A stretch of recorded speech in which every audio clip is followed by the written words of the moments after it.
शोभालाल चंदाणी, बरखा कोशालानी, Sita Sindhu Bhavan.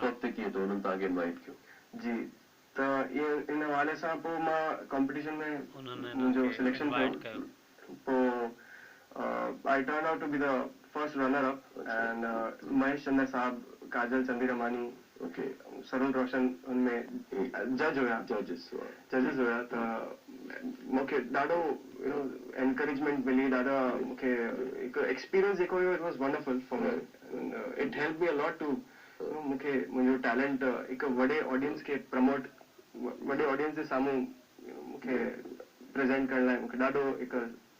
Support मिलियो। कहिड़े गाने ते फाइनली तव्हांखे इहो फर्स्ट रनर अप मिलियो या इट वाज अ जनरल भई तव्हांजी कंप्लीट सिंगिंग जे अंदाज़ में या कीअं छा जेको गानो सभिनी खे तव्हां जी अलॻि अलॻि राउंड्स हुया हुनमें, हिकु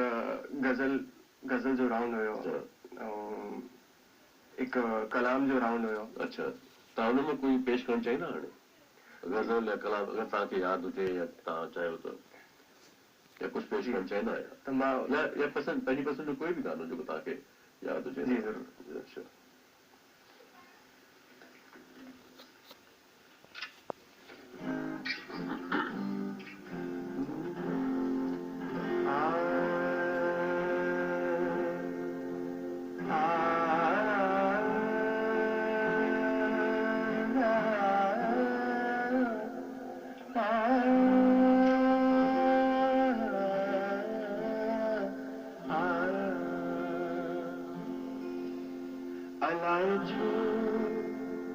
I lied to you